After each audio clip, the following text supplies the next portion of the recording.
Sorry, I'm very late. My It's all good, dude. son You're more on was time than I asleep. usually am for my stuff. Good. That's what I like to hear. Now, just make sure I've actually gone live on YouTube first. That was my microphone moving, not my bum. I promise. That fart noise that you might have just heard there. Oh, wow, I'm on the YouTube. You're famous. There we go. Can see you guys. All right, guys. So thanks for joining. My setup's a little bit different. So just in the channel with us, we've got some of the Panzer Aces. So some of you might be familiar with Lack of Foresight Gaming. He's a Canadian chap that focuses on wargaming miniatures as well. Does some painting, but also dabbles in the gaming side of things, which I certainly don't do. And then we've got Oscar, who is a fantastic patron, superb painter, as well as a Hail Caesar epic madman. He got the whole of the Punic War series. I swear he's trying to recreate Cannae. I want to see that. But yeah, so they're joining us in this stream today. So for those of you that are going to be watching this on catch up, I'm not sure if anyone else is going to be joining us, but it's open to the Panzer Aces. So that's the $15 tier a month. And we normally do, well, we don't. I'm meant to do a monthly meeting, but I thought I'll just throw them in the live stream on a Sunday just because it's going to be better. We can all have a chat opposed to me just chewing your ear off over absolutely nothing for an hour or so. So there's the three of them in here. Feel free to say hello, and we're just going to open it up to the three of us chatting away, and we'll answer your questions as we go. So welcome, guys. Thanks for joining. Sorry about that intro, and yeah, it's good to see you all. How is everyone? Yeah, it's good. As I said, I woke up like 20 minutes ago from my sleep since it's Sunday, and I'm going to work in a couple of hours. And you work at Volvo, if I'm not mistaken, right? I don't want to give away all of your job, obviously, but yeah, a lot of people drive Volvos, so I thought that might be worth throwing out there. That's very cool. Maybe one. And then the biggest plant in the world. Oh wow, that's awesome. And then we've got my Canadian friend, I can see he's painting away. He's tidied up his desk. Like I think the last time I caught his live stream, it was an absolute bomb site. It's still on that side. You just can't see it. Oh, right, that's good. That's good to know. And then in the chat, we've got Adam. Oh, sorry, I missed that, mate. What was that?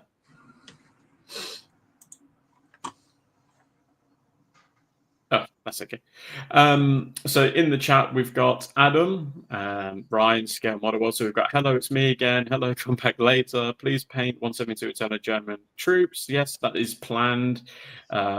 Philip, hello, one and all. So hello, Philip, from all of us here. And Alan says afternoon. All right, so what's everyone working on? Sorry, go ahead, Oscar. Yeah, I'm take a guess of what I'm working at. I have my at the moment is the let's see, it's the heavy Libyan infantry for Hail Caesar. See if I can show it. It's that's what I'm doing right now. I have as Chris said, nice. When they released the Epic Hail Caesar series, I went kind of nuts. So I got the all-in bundle. So I have like everything. Is there any other way to do it? Huh? Is there any other way to do it? Nope. So I'll just show you what I've got here. Let's see. So this is what I have left to paint for that one. Oh wow! Yeah, just a few. yeah, just a few. I think I calculated roughly that if I paint one stand a day, which is not really where I am speed-wise at the moment, but if I paint one stand a day, I have stuff to paint for Epic Hail Caesar until somewhere in the summer of 2027. Yep, that's pretty good. That's pretty optimistic. 2027. Honestly, I reckon that would take me till like I'm dead to paint all of that. There's no way.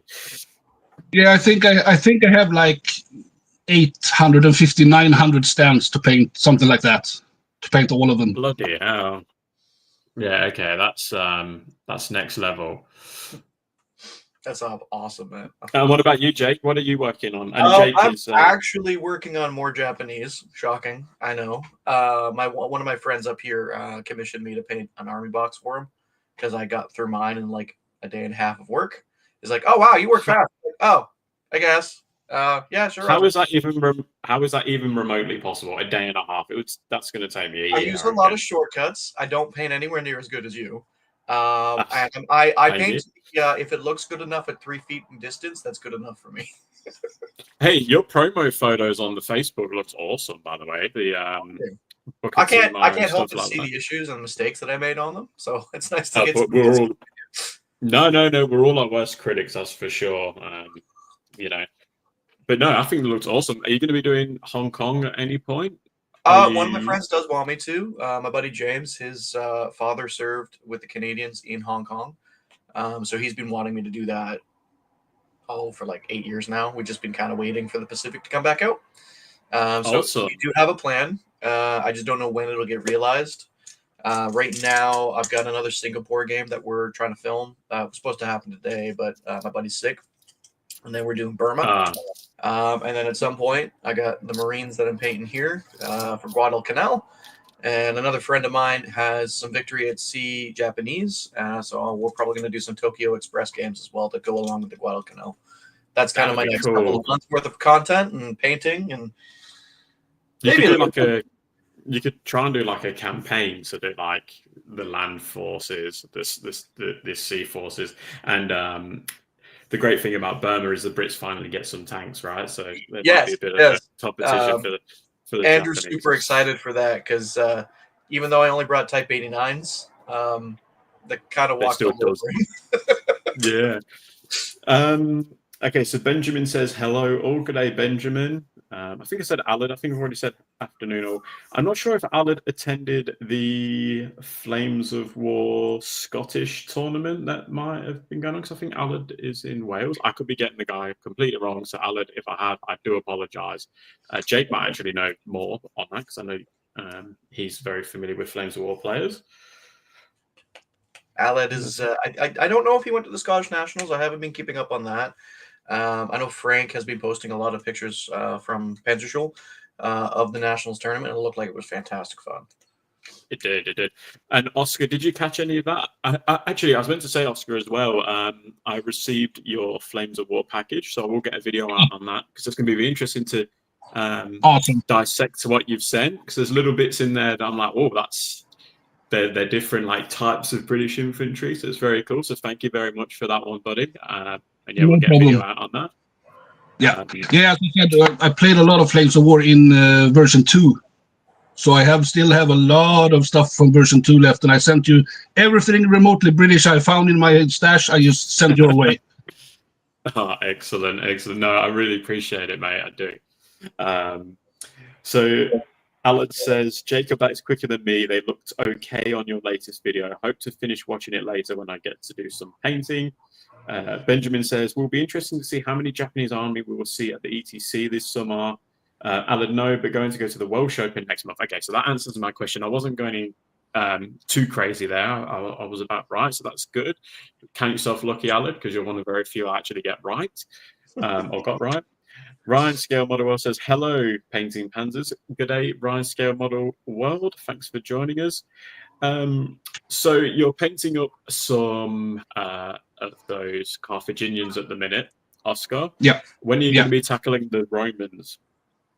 I'm still figuring out how the most effective and still fun way to paint, since I have so many that I need to paint. But I found out now that if I paint like 8 or 9 stands at the time, it's still manageable and it's still fun to paint, and it doesn't get into, because I noticed, and my wife told me numerous times, when I start to treat painting like a job, that's when I don't paint, because then I have to do it, and then it's not fun to paint anymore. So I had to found a way to make it not feel like a job, but something I do for fun.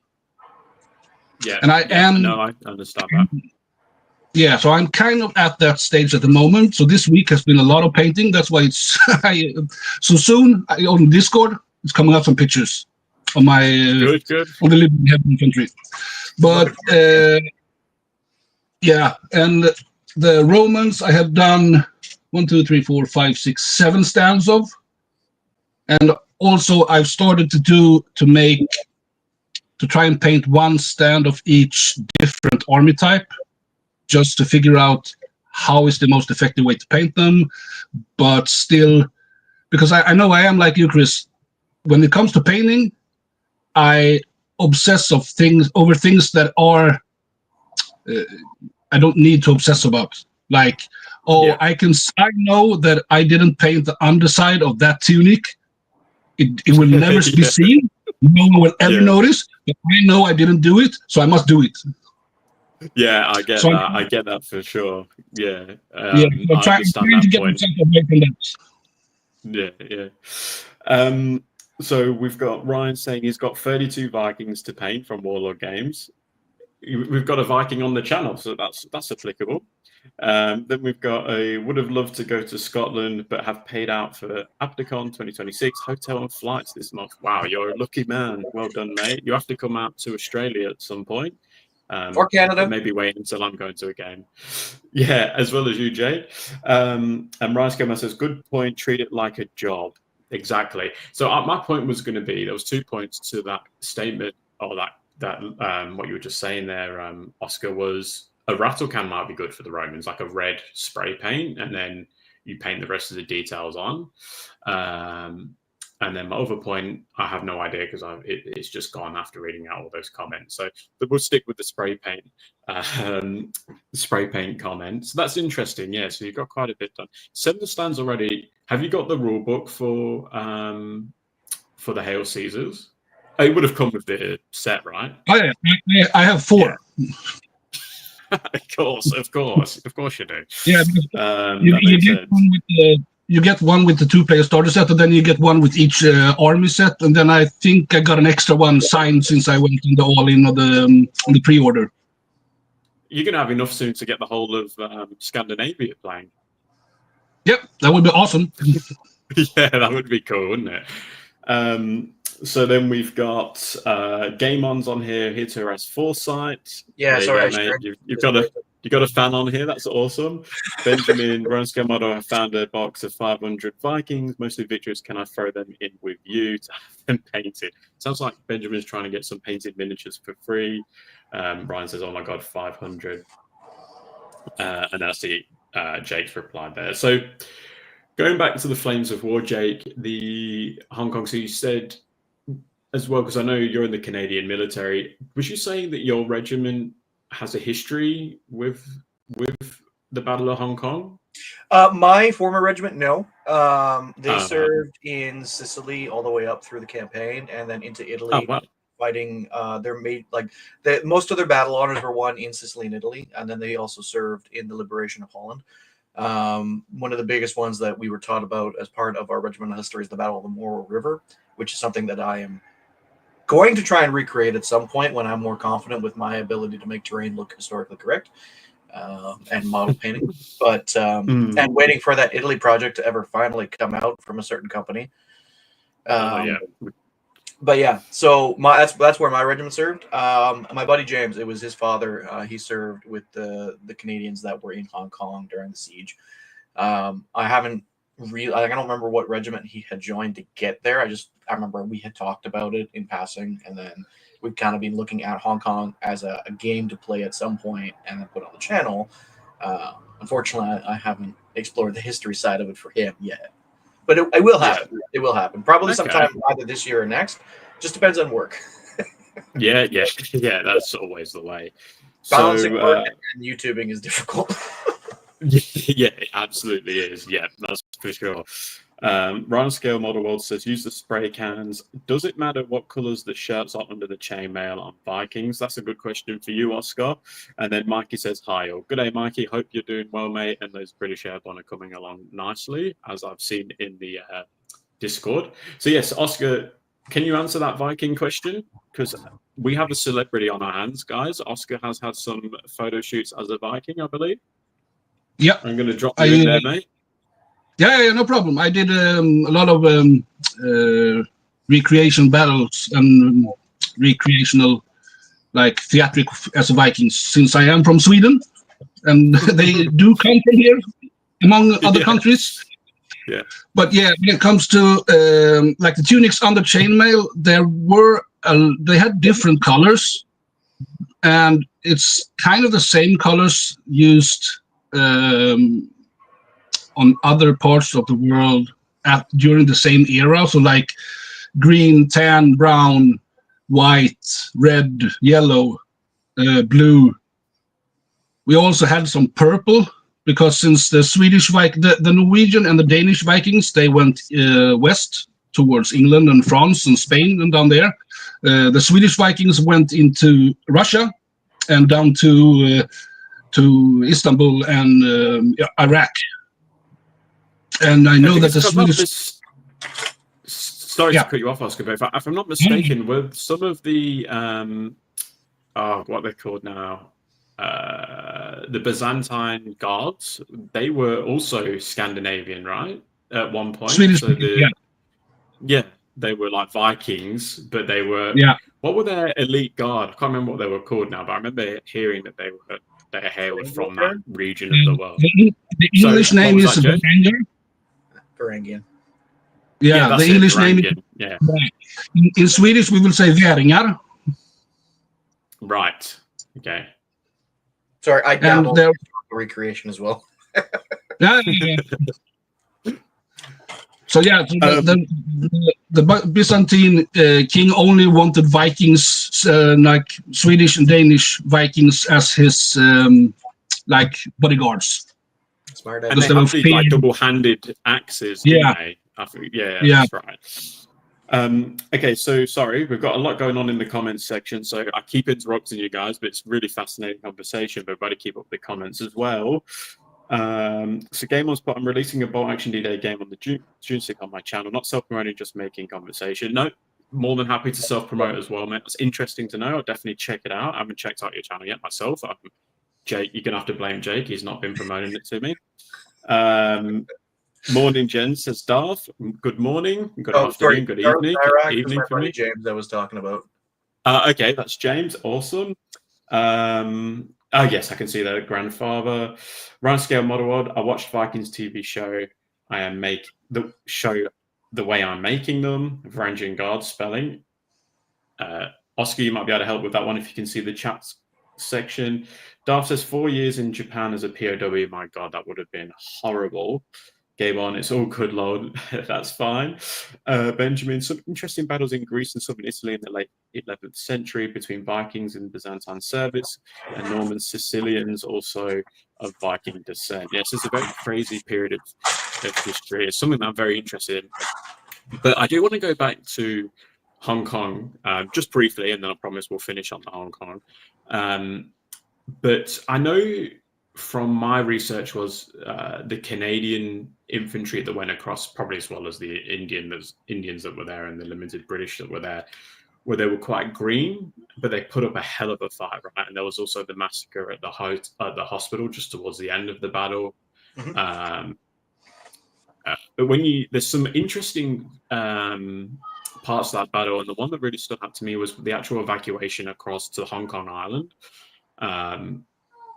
And you had the little torpedo boats actually intercepting the Japanese as they were crossing, and they put up, from what I've heard, they actually did quite a bit of damage. But then there's a fantastic series by Mark Felton. He does the war stories with Mark Felton on YouTube. I highly recommend it if you haven't listened to it, the people that are listening to this. And he actually talks about the Battle of Hong Kong, but there's a specific part where the British government try and evacuate some, I think they're Chinese officials, just so they don't get taken prisoner by Japanese and then obviously executed, because Japanese hated everyone, but especially the Chinese. But yeah, fascinating bit of the Canadian history just in that little bit, because if I'm not mistaken, that's the only activity they saw in the Pacific other than up the north in the Aleutians. To my knowledge, yes. Okay. We really did not participate in that Pacific theater much. We had some ships, I think, involved in like a lot of the transport capacity, just like merchant marines in the Atlantic. But yeah, no, it was for us. It's kind of a forgotten theater, which makes sense because it's not even really taught about in school here. No, but just such a heroic period for the Canadians. I mean, getting thrown in there with little to no experience, the regiment that went there, very green, and just put straight into the meat grinder, knowing that there is zero chance that you're going to be relieved. You're going to be taken prisoner or die. It's basically your two options, which is just it's a horrible thought to have. Sorry. So carrying on. So we've got Private Bennett. Good afternoon, mate. Good afternoon, Private Bennett. So this is a lad from Leicester that also went through a similar issue to me with losing his channel. So we found ourselves chatting because of that. So it's good to have you on the stream, mate. Is a historical reenactor, primarily focused on the British, from what I've seen. I can see Oscar's already replied, so you're all over it, mate. You're on the comments there. Yep. Yeah, okay, so you've pretty much done it all for me. That's fantastic. Darth, the fact it is largely not as a disgrace, in my opinion. Absolutely, but unfortunately, a lot of history is at schools because there's only so much you can teach, Well, especially even kids. the Italy front and our participation in that is largely forgotten about in our education system. For the most part, when we learn about our experiences in the war, it focuses, rightly so, on World War One, because that's kind of what catapulted the nation in the international line, especially our contributions to Vimy Ridge and Passchendaele. But then for World War II, it really only focuses on D-Day, and not even so much anything after that. We learned a little bit about the liberation of Holland, but it was really just Operation Overlord. So if you don't do your own research, you could understandably come away thinking, we didn't really participate in the Second World War that much. And that was the same. So obviously I grew up in England, and our history, even in England, this was public school, and this is going back in like the late 90s, early 2000s, we barely touched World War II. It was World War One. World War One played a huge role. And then it was like the Roman history. We didn't really do too much on like the Dark Ages or like the Vikings and the Saxons. We dabbled in the political side of things, but not like battles. We learned about Battle of Hastings, and but like they didn't talk about the Stamford Bridge or anything like that. And then when I moved to Australia, it was the same thing. Like they didn't even mention World War II. It was only World War One, and it was like Gallipoli. That was it. That's all we're going to talk about is Gallipoli. It's like you guys do realize you did a lot more than just Gallipoli, but that was there. There's a lot of losses there, and but that's all they talked about was World War One. Didn't cover Vietnam. Didn't cover World War II. Again, I was in a Catholic school at that point. So yeah. What about you, Oscar? What history did they teach at schools in Sweden? Well, when it comes to what you have been talking about now, World War One, World War Two, World War One is not mentioned at all. I mean, it's understandable for your national history, right? Yeah. And World War II is like it's the same here. We learn about Operation Overlord and some of Arnhem, but really not. And then they cover like the bombing of Hiroshima and Nagasaki with the atomic bomb, but not much really more than that. And our history, because we only read history up until like the 9th grade as a mandatory subject. Yeah, same in Australia. Yeah. Yeah. So after that, it's voluntarily you have to apply to get into that class.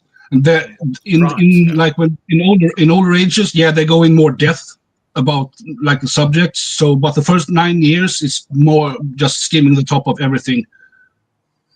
I remember when I went to school.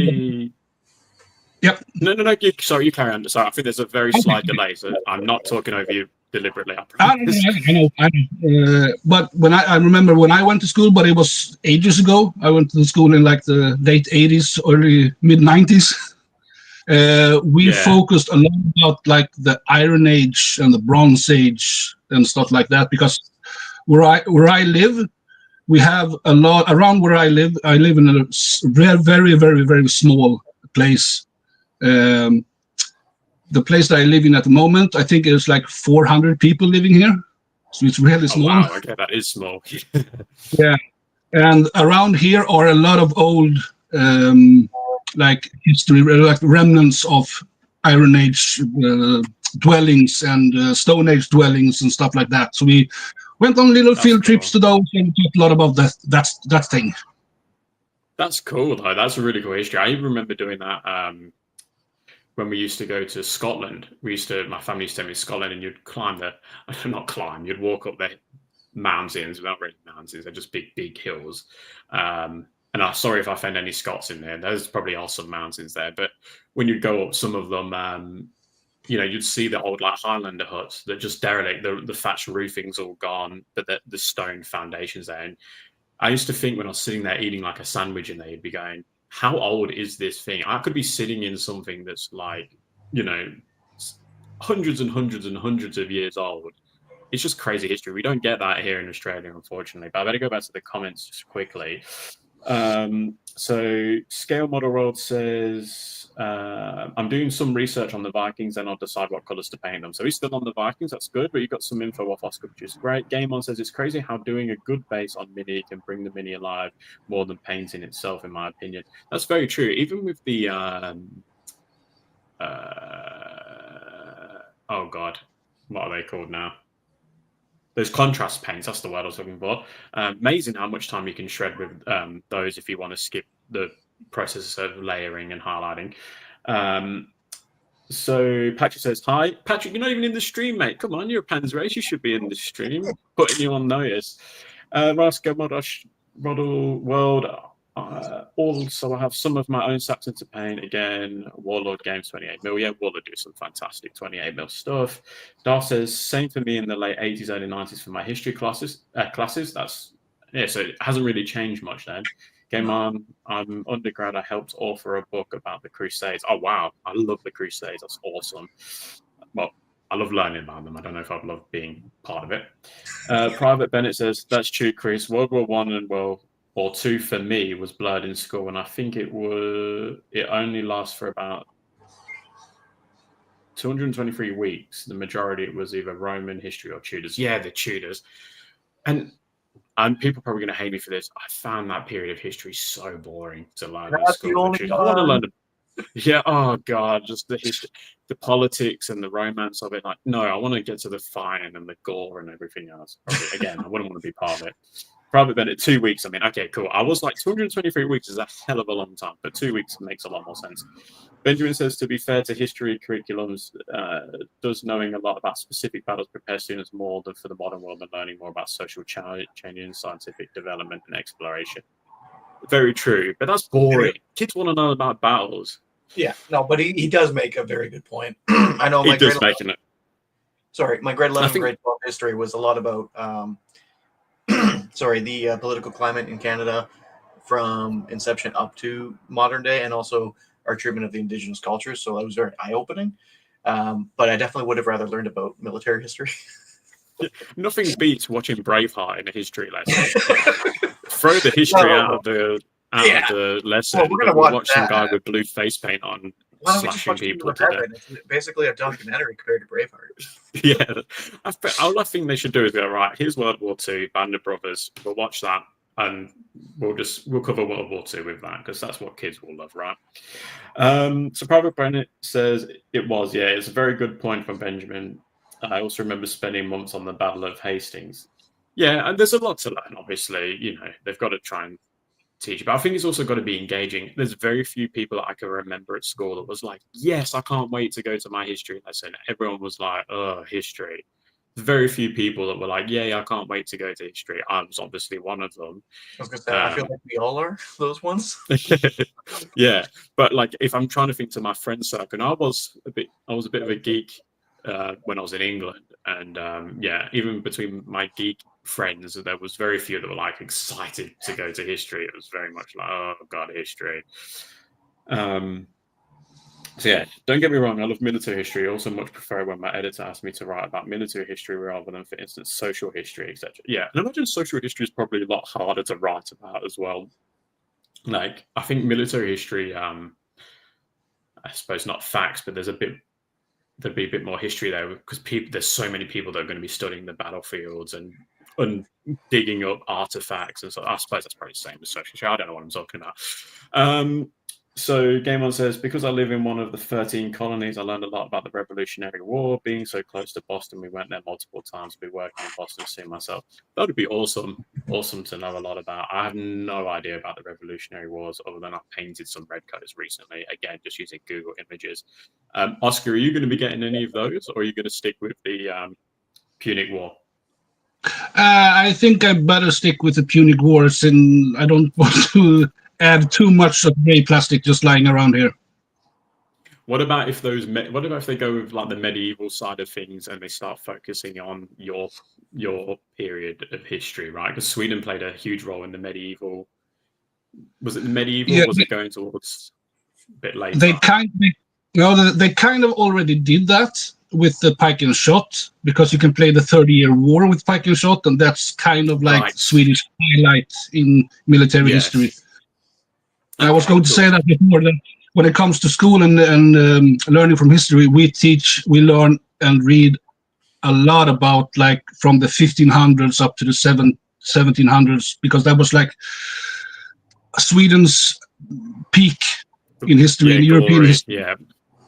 Yeah, definitely. And my God, were they did they do some damage in those 200 years? Yeah, because when it comes to like the how we started with like conscripting and stuff, it was kind of revolutionary at the time how the Swedish government started to do, because we had, like, if you compare to like the American army today, you have people from all over USA that's serving in the same platoon even. And what the Swedes did back then, okay, we have 15 people from this village. Okay, we put them in the same platoon or in the same regiment, because they know each other. They know they grew up together. They will fight harder together. Yes. Because you don't want to let the body from two houses down. You won't let him down when you're fighting. Yeah, because I suppose that period of time as well, everyone was a lot more dependent on each other. You know, if the village stops, then there's game over for that village. You know, you need your young men coming back looking after each other as well, obviously. Yeah, I know there are some interesting stories from the northern part of Sweden when it comes to like the 7-year, no, not the 7-year war, the Great Nordic War. That they came during the 30-year war to pick up the sons, and 20 years later they came to the same village to pick up the sons again, and then they came to the same village a generation later and pick up the sons again. So that village, there were like 3 generations conscripted into the army from the same village. That's crazy. Yeah, that is crazy. So, sorry, we'll keep going with the chat. Because I live in one of the 30... Okay, we learned about that one, so stop talking about that, Chris. Mikey says, I passed GCSE history 2 years early. Everything else I scraped through in my final year. Like, that sounds like the way to do it, the important stuff, right? Darth says, I think the reason the Hong Kong element should be taught is the massive number of East Coast people. How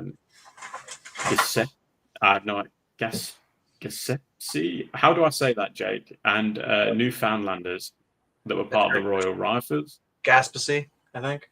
Gaspacy, thank you. I'm not East Coast. Okay. Well, they you have could their own language. Darth says, our French CBC, picture alternative language BBC. Yeah, okay. Did a documentary on it, and I've watched my grandfather's full interview as well. As much as we cannot teach everything, not to even mention it. Okay, yeah. So Darth is very much on the we need to mention Hong Kong, which I believe so too, because that's pretty much your first major action in the Second World War as well. So, you know, and it was a lot of casualties for you guys. Canadians, I should say, the Allies. Benjamin, putting people from the same village together in one unit is all fun and games until the unit is wiped out and that village is suddenly depopulated, which is exactly what I was getting onto. But yeah, I can understand the logic behind it, especially in the need of war. But then once that war's over, what happens if all of the men from that village are gone and young men as well? That'd be something you wouldn't want to happen. Yeah, indeed, Game On. Sorry, Game On says in undergrad I was near Gettysburg and we ran cross country there. It's so weird running a college cross country on such hallowed ground. Felt disrespectful but fun at the same time. Darth says sorry, it's a sore point for me. No, definitely, I completely understand it. And Game On, that's crazy about that. We had something similar where I grew up in a village called Anstey, and there was a one of Henry VIII's wives was beheaded, and she had a manor there. Was it Lady Jane Grey? See, this is where my history goes really, really bad. I think she was beheaded. Maybe she wasn't even a wife at that point. I think she was a wife. But the same sort of thing, her old palace or like house is on this park. We used to do a cross-country cross. We used to run through it and everything else. You think, Jesus, this thing is like, God knows how many 100 years old. If these walls could tell stories, how many people are dead and buried here? You know, it's insane. All right, so let's try and get it back to some wargaming stuff because I'm talking a lot of history here, which is awesome. It's the whole point of it. But let's get back to some wargames. So I want to ask, have either of you dabbled in anything other than, I know we've talked about Flames of War and we've talked about Hail Caesar for the Epic range. Have you guys dabbled in like Bolt Action or Chain of Command? Because there's a new Chain of Command version 2 is coming out, or Battle Group? I have dabbled. I do have Bolt Action myself. Gaming group of my old regimental buddies down back in Peterborough and Norwood area. It's about 4 hours from where I am now. They do every couple of months a large 5v5 Bolt Action game. It's always something different. So I've got at least 6 different armies scattered across the war because of that. It's always fun. I've tried Battle Group. I like the idea of Battle Group, but maybe I'm just too dumb these days. I find it a little too complex for my enjoyment. And Chain of Command is something I wanted to try. There's a game store about an hour from where I live right now that has a weekly Chain of Command night that I'm going to attempt to get up to at some point. But yeah, okay. I'll get back to that. I'll let Oscar answer. What about you, Oscar? You're more of a painter, if I'm correct, though. Yeah, I'm more of a painter. I know that Gothenburg, who is a large city that it's only an hour from where I live, there are a big community of Chain of Command there. Because I'm on some different Discords and stuff for gaming groups up there, and I know that they are highly into Chain of Command. And I've tried to dabble some in Blood and Valor, if you know what that is. Oh, yes, yeah. Yeah, because I like, even if we don't get taught much about the First World War, I found a Swedish history podcast that only talks about military history, and they love World War I. So I've learned so much by listening to that podcast, and now I was like, yeah, I want to play World War I. It's awesome. Yeah. Okay, cool. That's awesome. See, World War I wargaming appeals to me, but it also is something that's would be hard, right, with the trench warfare and stuff. But I suppose not all of it was fought in the trenches, so you don't have to just constantly do a trench versus trench sort of game. But then it'd also be pretty cool to do like a charge over the top. How do they do it? Because like stuff like Flames of War, you only need to pin with like 5 dice and infantry. So that's like with World War I, you're gonna like pin a platoon for like instantly if it comes over the top. So yeah, do you know much about the World War I rule set? I know that they started that. I can't really remember what game the company it is, but I know that they started with Blood and Plunder, which is a pirate game. So it's like from like the Caribbean, like the you can play the English, the Dutch, the French, the Spanish, and pirates. And it is really.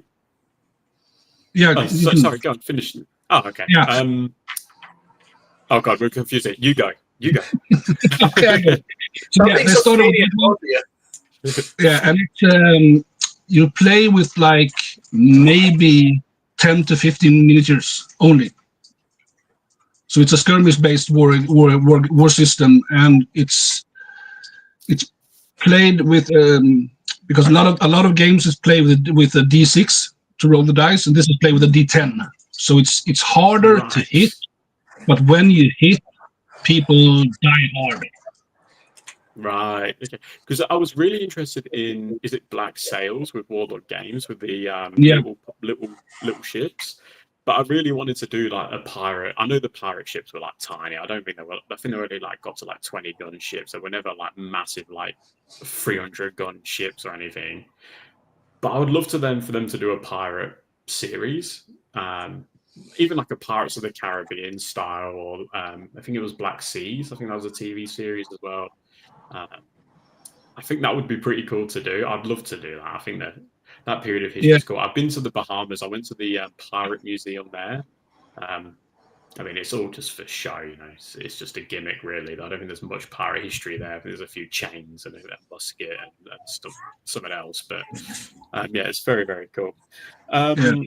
So the fun says, the fun part about Blood. Yeah, the fun part about Blood and Plunder, as I found it, is that you can play with boats. You can have naval warfare on there.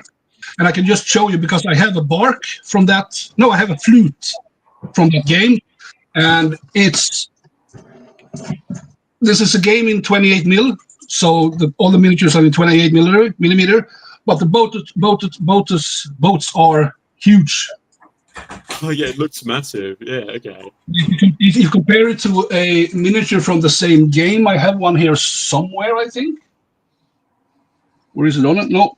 But I can take a 28 millimeter guy and just put on the boat. You can see the... I don't know if you can see it here. Yeah, so tiny. It's a massive boat. But it's awesome. It's so much fun. Cool. That's cool. But it needs to get painted. yeah, come on, get painted. No, I don't judge anyone that hasn't painted anything, because I'm normally in that boat. Actually, I'm in that boat. The amount of stuff I haven't painted. All right, so Jake and I have dabbled in bot action, and what was the other one we used? Flames of War for our battle group. Okay. Private Ben says, the game that got me into historical reenactment was Battlefield 1. Right. Okay. It's a bit different to, I don't think that was quite historical, but I'm sure you're going to be able to fix that one up now with your historical reenactment. Pirates Who Took All the Rum. Rum. Game on, I got to play test Black Sails at Gen Con. Okay. How did you find it? Game on. Ryan Scale it's at that TV show as Black Sails. Okay. Question for Oscar. This is Benjamin. As someone who has done Viking reenactment, does it make it more difficult to like a rule set for wargaming Dark Age battles?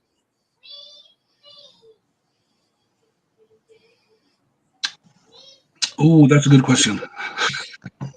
Only the good questions on this channel. Yeah. I haven't played that many miniature games when it comes to Vikings, actually. The only one I've even looked at is, what's the name of that one? Saga? Saga's great. I love Saga. Saga, yes, yeah. So I think I've done like 2 test matches of that game, all like only. So when it comes to miniature gaming, I can't actually give my 2 cents, because I never really played that much Vikings in miniature games. Oh, there you go. You just paint them and reenact. I paint them. Yeah, I paint them and then I reenact. Yeah. Yeah. All right. So hopefully that helps you answer there, Benjamin.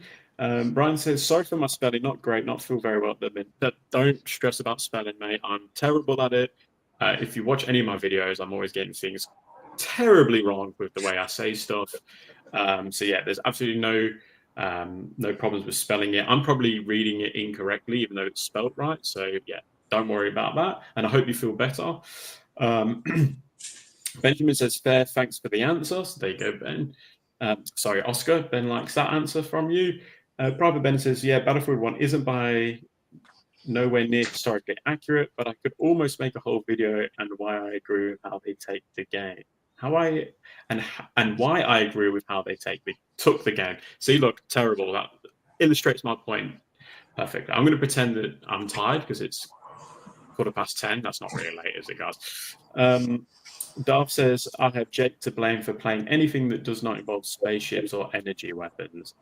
Oh, I see that. Yeah. I can't do sci-fi. I don't know why. Yeah, that's me. I'm the main reason most people I know do historical wargaming.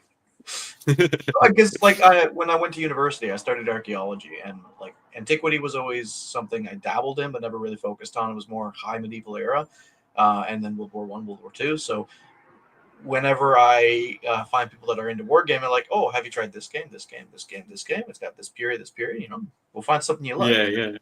So. And that is the worst thing about historical wargaming is it's so easy to get wrapped up in another period of history, another load of miniatures, another rule set, and then before you know it, my stupid Napoleonic project, like. I'm working on painting the order of battle for the Battle of Talavera in 28mm. It's a lifetime. There's no way you're never going to be able to get that done. One day. That's why people have asked me so much. Oh, paint some Napoleonic stuff. I'm like, if I dabble in Napoleonic, I'm just going to be like, I might as well just get every period of history in it. I probably will do it though because it looks very fun. I've already started, I suppose, with the War of Independence. I've got the Zulu stuff that I want to do as well. So we're getting there. You should absolutely do Waterloo. Yeah. Dolph says, I know we've already read that. Ryan Scale Model says, feel better soon, thanks. Okay, that's awesome. Dolph says, what can I say? Star Destroyer and big stompy robots are my thing. Yeah, fair enough. I mean, I don't mind Star Wars, I suppose. All right, Mirror Merlin says, I have no idea, so I'm going to give it a go just for shits and gigs. Is Joe... Actually, Oscar, you might be able to do this a bit better. Maybe. Let's see. Is Joe Suba Duman Hock Ek? I have no idea. That's terrible. I'm assuming that's some sort of German. But yeah, no idea. Private Bennett says, no worries. Chris is probably a mixture of you being tired and me being dyslexic. Yeah. No, I think it's all me, mate. And Benjamin says, doing my best not to be drawn back into Napoleonics, and now my editor has asked me to write a short biography on Blucher for fuck's FFS. Yes. So, Oscar, have you been able to work that comment out? Do you know it? No, yeah, it's like I think it's either some German dialect or it's Dutch. Right, that would make sense. Maybe I'll just Google Translate it and pretend that I knew exactly what he was saying and that I didn't fail any of my foreign language courses when I was at school. Yeah, meanwhile I can say that the thing about wargaming here in Sweden, as I found out, is if you don't play any of the big war games workshop games, there's not really much for you to play. It's pretty much the same everywhere, mate. Even in Western Australia. I mean, I think the UK would be slightly different and maybe like the Americas, but even in Australia, like it's all Warhammer 40k Warhammer. Like if I wanted to become, well, no, that's not a lie. But if I wanted to try and become a more popular channel, it would be Warhammer 40k Warhammer for sure. But the market is saturated with people that do that, whereas the historical market is not so much. But I get it. There's only we normally pull 10 players at a Flames of War tournament in Perth, and I think that even the nationals only get like 20. The Flames, I mean, I could be exaggerating it. I don't think the nationals get that many either. But then when you look at the Warhammer one, they could fill out a whole factory full of tables and stuff for Warhammer. Yeah, I know. So Karen, I sorry, know I'll in come back to you Europe. in once. Yep. Sorry. Yeah, sorry, it's just because the guys in the chat. Game on, after helping with the Crusades book, it makes me sad to see medieval war games have open battle scenarios. Open field battles were so far and few in between. They fought to take ground. I'd also like to see that, like when they were foraging and stuff, skirmishes like that, little skirmishes where you only had smaller engagements. All right, gents, this has been neat, but I'm off to do the things that I need doing. Cheers from Darth. Thank you for joining us, Darth. Good luck with doing the things that need doing. Oscar, sorry, I interrupted you. What was you saying? Yeah. I was starting to say I know when in Europe, when it comes to like war, historical wargaming, if you go to England, Germany, or Poland, it's huge. It's really, really big. Right. Yes. Okay. Poland. Okay, that surprises Oh me. yeah, But yeah. yeah. Okay. Poland is, especially when it comes to like 16, 17, 1800s. Poland is, and also World War One, World War Two games. Poland is huge. There were really, really many players there. I could imagine because those hussars with those is it the winged hussars that Winged was hussars, yeah. cavalry? Yeah. God, they looked awesome. That'd be so super fun to paint. Ryan says, bye for now. Great chat. Thanks for joining, Ryan. I really appreciate it. Private Bennett says, I'm not painting or anything like that, to be honest. I don't feel like I have the time or patience for that. But the people I do talk to only talk about Warhammer. Yeah. It's something that you either love or you hate. And when I was... Or both, yeah. It's definitely a love-hate relationship as well. When I was 15, I pretty much gave it up. I was like, nah, I'm not. I'm a cool kid now. I found the cool kids at school. I'm not going to be painting this stuff anymore. Sell it all. So I ended up selling all my stuff, all my paints. Not going to paint anything like that. And then I got lonely at 18. I was like, oh, I might start painting again. And then that was it. I painted again. And I remember just scrolling eBay. I think it was like 18, just scrolling eBay. I don't even know what I was looking for. And there was an ad for a Flames of War box set of miniatures. I was like, what is that? That's cool. Just the box art, not even the models. And then looking into the tiny little World War II soldiers. That's amazing. I've only ever seen the little 1/72 scale plastic stuff, not these metal tiny little figurines running around and that. Yeah, so I think you do get the bug, or you just go, oh, no, it's not for me. But then I also think if we had airsoft in Australia, I'd probably be doing more airsofting than I would painting, because I loved airsoft when I was in the UK. Completely unrelated, but I know that there's some historical groups that do airsoft as well in the UK, which would be my thing for sure. I'd be all over that, opposed to painting. But it's illegal here in Australia, which is a bummer. But here in Iraq, for some reason, we're not allowed to, and North Korea, we're not allowed to play airsoft. Private Bender says, or both. Yeah, or both. If I had the time and money to do, I would try. I love watching the video of people painting tanks and vehicles like Night Shift. Yeah, Night Shift's quality is just like insanely good.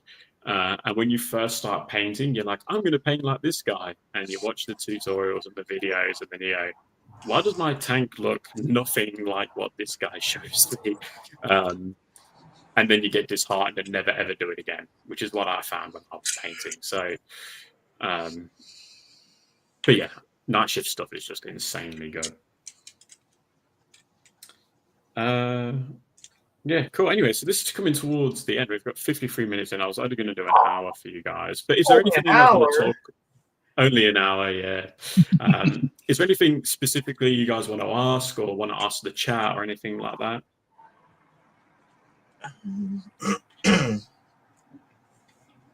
Don't worry, really. I'll put you on the spot. No, Just that's a little fine. bit. That's fine. Any requests? I know I've got the Numidians. I will do them. Numidians. Yes, I would. Yay. I will do them. Yes. I promise. I promise. I will do them. Canadians. I've actually got some 20 mil AB figures on the way soon, and they are late war British in the padded jackets, which I'll be painting as Canadians. So just the US olive sort of color uniform. So I will be touching Canadians at some point very soon. So that's good. Keep an eye out for that one. But in 20 mil, I like 20 mil because I think it's a really good bridge between 15 mil and 28 mil, and the techniques that I use work the exact same for both, or for all three scales. So yeah. We've got Proud Ben say, yeah, that is what I would like. Airsoft is something we're looking into, but the other side is for the British to do British historical airsoft. There is very little guns in the market that we can use that are British. I remember seeing some companies that did like brain guns and like Stens and stuff. That's so cool. Man, I'm so jealous of you guys. Damn you guys and your awesome rules kind of with airsoft. Would Canadian uniforms be much different from British? They're very similar, just they're only slightly they're greener than the British counterpart. If you want to get real technical, the pattern of the wool serge they use is actually different, but you don't see it unless you're in person. But otherwise, yeah, it's far greener in color. And we try to copy that towards the end of the war. Did you? I think the British also adopted the same, didn't they? They changed their helmets to the. They had like the turtle helmet, I think they called it. Yeah, okay. I thought that was only what we developed it, so I wasn't certain if anyone else used it, kind of thing. I'm sure that maybe I'm getting my facts wrong, and I'm sure Private Bennett and others in the channel might be able to correct me on that one. But I'm pretty sure the British adopted a later version of their helmet as well towards the end of the war. It did change, I think. Again, it could be completely wrong. I could be wrong too. I honestly haven't studied much about late war Canadian history. Yeah. Because what were they doing, the Canadians, toward us? I suppose you haven't really studied it, but I know. Were they stuck in Italy? Sicily and Italy from 42 to late 44, and then after that, in June, obviously, the 3rd Canadian Division was in Overlord. And then the 1st and the 3rd, after Market Garden, got shifted up for the liberation of Holland. Right. So you guys were focused on just getting rid of the Germans in Holland. Yeah. Okay. After that, because you guys had a bloodbath in Holland as well, right? Trying to retake Holland. I know there's a lot of people that. I can't remember the name of the battle, but it was around the oh my god, like the water dikes and whatnot. Attacking German defenders at less than a 2-to-1 advantage was not a great experience for the troops. Yeah, and if anyone's been to Holland, you would know how flat it is and how easily defendable it would have been for the Germans. With that flat, you can see anything coming miles and miles and miles away. So Mike says, I like the idea of a tutorial for painting jeeps or artillery. Is that a subtle hint, Marky? Private Bennett says, Canadian is green, British is more brown. Check out ETO uniforms. They do good reproduction, British and Canadian uniforms. Yes, the helm did change towards the end. Okay, so I'm not losing my marbles just yet. Marky says the Mark III turtle helmet. Benjamin, so it was a turtle. I knew it was something to do with turtle. It does look like a turtle, just without the legs. Benjamin says, Stain gun reminds me of my 90-year-old grandfather. When he first had a home care worker in his house, she found a stain gun in the closet. What? He explained he'd kept it if the Germans came back. Good old British humour, eh? Private Bennett, thanks. Yeah, that is it, Mikey. Imagine that. Imagine your granddad just bringing out, oh, here's my Stain gun. Like, can I have that? Does it still work? Yeah, Chris, I can ask you that, actually. It has nothing to do with stream, but on the Discord. You know, I talked to you about, when we talk about grandfathers in World War II, what my grandfather did. Yes. Yeah, and you know, I have a lot of old photos and stuff. Is it okay if I put it on the Discord so people can see? Because absolutely, mate. Absolutely, mate. Yeah, absolutely. Yeah, and I can put it out there. It's not a secret, and it's nothing I'm ashamed of. But my grandfather was born in Prussia, so he fought for the Germans during the war.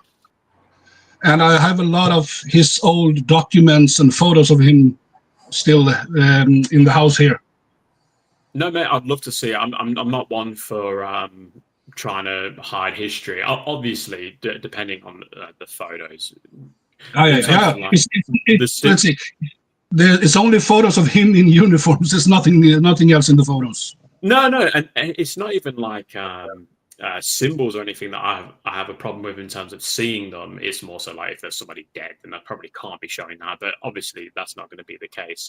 No, So that's no. fine. Now, I'd love to see them. I absolutely love to see them. I think that'd be a cool piece Yeah, of I can history say to look at. the coolest document I have, in my opinion, and I know I mentioned it to you, Chris, before, is that I have his when he gets promoted to over lieutenant, and it's signed by Hermann Göring.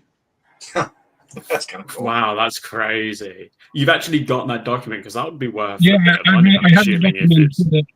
I think my father has the document at his place at the moment, but I know that I am the first one in line to get them when he doesn't want them anymore. That's crazy. That is so cool. I have a photo of... She's not my actual biological grandmother, but she's my dad's like foster grandmother, pretty much his mum. Her brother, I've got a photo of him in Africa with Churchill, and he was a tank. I don't know what he did. He was in the tanks anyway, tank regiment. I got a photo of him with that, and then my great grandfather was in, which I did a video on. He was in the Pacific, and I've got a photo with him and Lord Louis Mountbatten, which again is pretty good there. But it's not a Hermann Göring signature, which is very, very unusual for sure. That's next level. The thing, yeah, he has a lot of. We have a lot of photos and some documents, but all his uniforms and stuff like that, I know he burned them when he came to Sweden.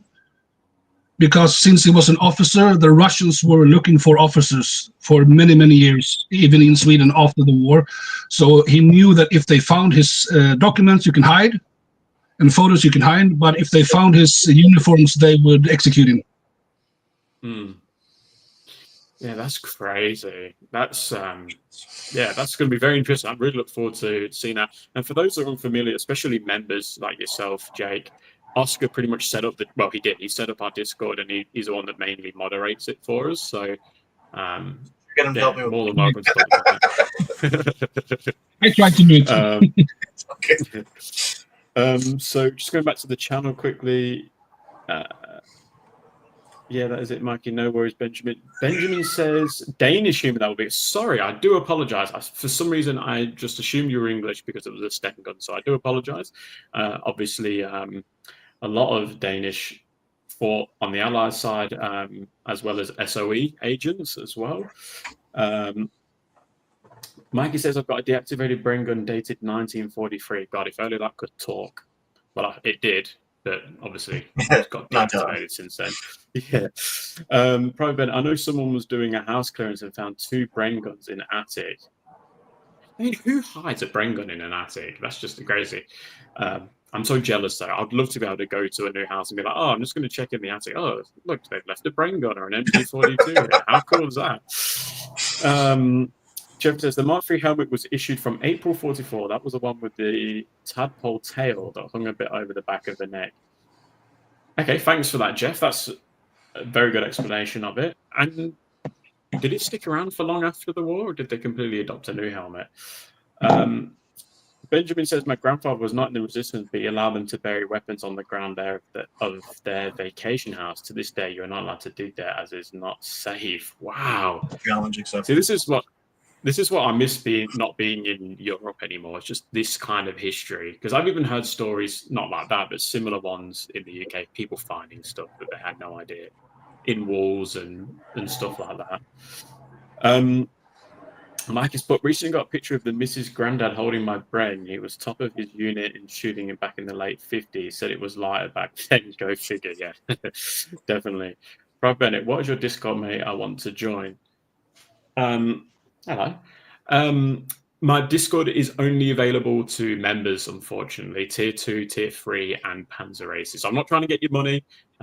It's just a little perk because I don't really do anything else for them apart from an early video and such. So it's just a little bonus there.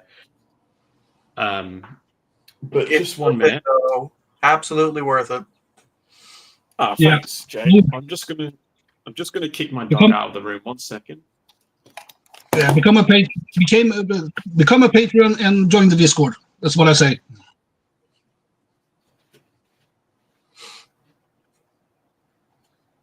Should actually pick your brain, Oscar, about some Norse stuff because my wife's been trying to get us back into Saga with the Dark Ages supplement. Oh, sorry about that. Like I said, I dabble with historical recreation, but I mostly do 11th, 12th century myself, not so much the Dark Ages. So I'll shoot you some messages. Of course, only just send them my way. We'll go. Okay, cool. So we're gonna end it here, guys. Sorry about the big bit of noise there of my shorts, my Star Wars shorts. I like to wear the shorts now. Yeah.